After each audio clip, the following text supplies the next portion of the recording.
Shalom teman-teman. Pernahkah teman-teman mendengar yang namanya suku bunga? Jika teman-teman pernah melakukan pinjaman atau pernah menabung di bank, tentu pasti tahu ya.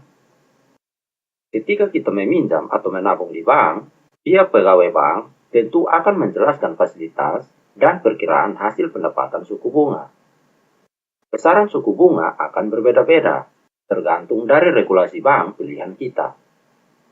Nah, jika teman-teman belum cukup mengenal apa itu suku bunga, yuk simak video ini sampai selesai, karena dengan memahami suku bunga, dapat membantu kita dalam mengambil keputusan keuangan. Oke, kita mulai ya.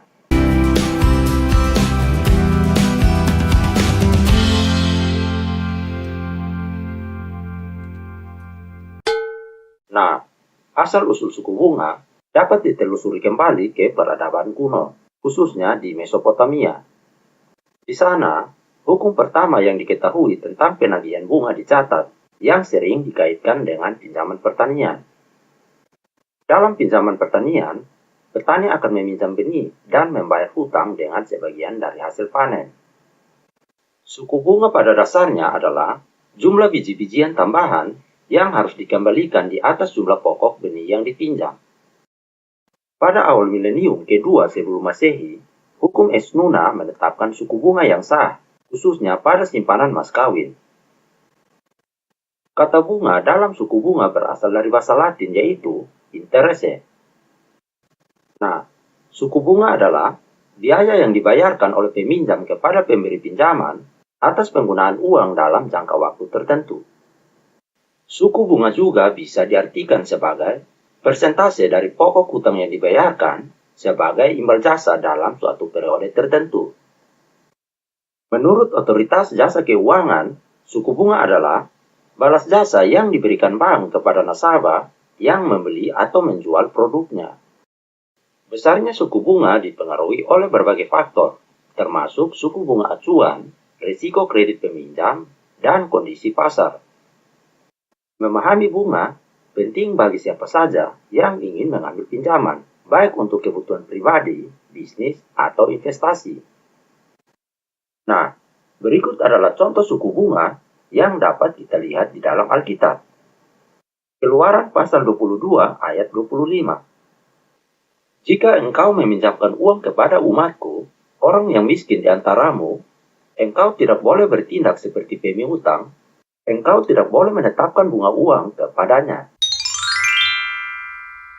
Nah, secara umum, suku bunga dikenal memiliki dua jenis, yaitu suku bunga simpanan dan suku bunga pinjaman. Bunga simpanan diberikan oleh bank atas dana yang disimpan atau ditabung nasabah di bank. Sementara, bunga pinjaman adalah balas jasa yang ditetapkan oleh bank kepada peminjam atas pinjaman yang didapatkan. Namun, dalam dunia perbankan sendiri, terdapat 5 jenis suku bunga bank. Jenis-jenis suku bunga tersebut antara lain, yang pertama, suku bunga tetap. Nah, bunga tetap adalah jenis bunga yang besarannya tidak berubah selama masa pinjaman. Ini berarti cicilan bulanan kita akan tetap sama dari awal hingga akhir. Contoh pinjaman yang menerapkan jenis bunga ini yaitu kredit kendaraan bermotor. Yang kedua, bunga mengambang. Bunga mengambang adalah jenis bunga yang dapat berubah sesuai dengan kondisi pasar. Jika suku bunga pasaran naik, maka suku bunganya ikut naik juga. Begitupun sebaliknya. Contohnya adalah bunga kredit pemilikan rumah dalam periode tertentu. Misalnya, pada 2 tahun pertama diberlakukan suku bunga tetap, namun di tahun berikutnya berlaku suku bunga mengambang. Jenis yang ketiga yaitu bunga efektif. Suku bunga efektif adalah suku bunga yang diperhitungkan dari sisa jumlah pokok pinjaman setiap bulan seiring menyusutnya nilai hutang karena sudah dibayarkan. Artinya, semakin sedikit pokok pinjaman, maka semakin sedikit pula suku bunga yang harus dibayarkan. Jenis yang keempat yaitu bunga flat. Bunga flat merupakan suku bunga yang perhitungannya mengacu pada jumlah pokok pinjaman di awal untuk setiap periode cicilan. Biasanya, suku bunga flat digunakan untuk perhitungan pinjaman jangka pendek. Misalnya untuk barang konsumsi seperti handphone, peralatan rumah tangga, sepeda motor, dan lain-lain. Kemudian, jenis yang terakhir yaitu bunga anuitas. Metode ini mengatur jumlah angsuran pokok ditambah dengan angsuran bunga yang dibayar agar sama setiap bulannya. Dalam perhitungan anuitas, porsi bunga pada masa awal sangat besar, sedangkan posisi angsuran pokok sangat kecil. Mendekati berakhirnya masa kredit, keadaan akan menjadi berbalik. Porsi angsuran pokok akan sangat besar, sedangkan porsi bunga menjadi kecil. Oke, jelas ya? Nah, lalu bagaimana cara menghitung suku bunga? Cara menghitung suku bunga tergantung pada jenisnya, apakah untuk pinjaman atau tabungan. Nah, cara menghitung bunga pinjaman bisa menggunakan rumus berdasarkan jenis bunga sebagai berikut. Yang pertama, perhitungan bunga flat. Perhitungan bunga flat adalah yang paling sederhana dan biasanya digunakan untuk kredit jangka pendek. Cara menghitung bunga flat bisa menggunakan rumus berikut ini. Pokok pinjaman dikali suku bunga dikali total waktu kredit dibagi jumlah bulan periode kredit. Misalnya, si A meminjam uang senilai 50 juta dan akan mengangsurnya selama 12 bulan dengan bunga tetap sebesar 10% dalam setahun. Maka perhitungannya adalah pokok pinjaman per bulan sama dengan 50 juta dibagi 12 sama dengan 4.166.666 rupiah. Bunga per tahun sama dengan 50 juta dikali 10% yang hasilnya 5 juta rupiah. Kemudian bunga per bulan sama dengan 5 juta dibagi 12 yang hasilnya 416.666 rupiah. Maka cicilan per bulan yang wajib dibayar adalah 4.166.666 tambah 416.666 yang hasilnya adalah 4.583.333 rupiah. Cara yang kedua yaitu perhitungan bunga efektif. Cara menghitung bunga efektif bisa dengan menggunakan rumus berikut ini. Bunga sama dengan SP dikali I dikali 30 per 360. Sebagai keterangan, SP adalah saldo pokok hutang bulan sebelumnya, I adalah suku bunga per tahun, kemudian 30 adalah jumlah hari dalam sebulan, dan 360 adalah jumlah hari dalam setahun. Misalnya, si B meminjam uang senilai 60 juta dan akan mengangsurnya selama 12 bulan dengan suku bunga sebesar 10% per tahun. Maka perhitungannya adalah angsuran bulanan pokok sama dengan 60 juta dibagi 12 yang hasilnya 5 juta rupiah. Jadi, bunga bulan pertama yaitu 60 juta dikurang 1 kurang 1 atau 0 dikali 10% dibagi 12 bulan yang hasilnya 500.000 rupiah. Maka, angsuran bulan pertama adalah 5 juta ditambah 500.000 yang hasilnya 5.500.000 rupiah. Selanjutnya, angsuran bulan kedua yaitu 60 juta dikurang 2 kurang 1 dikali 500.000 dikali 10% dibagi 12 bulan yang hasilnya 495.333 rupiah. Jadi, angsuran bulan kedua adalah 5 juta ditambah 495.833 rupiah yang hasilnya 5.495.833 rupiah. Selanjutnya, angsuran bulan ketiga yaitu 60 juta dikurang 3 kurang 1 dikali 500.000 dikali 10% dibagi 12 bulan yang hasilnya 491.667 rupiah. Jadi, angsuran bulan ketiga adalah 5 juta ditambah 491.667 rupiah yang hasilnya adalah 5.491.667 rupiah. Nah, Untuk angsuran keempat dan seterusnya, bisa digunakan rumus yang sama ya. Kemudian cara yang ketiga yaitu perhitungan bunga anuitas.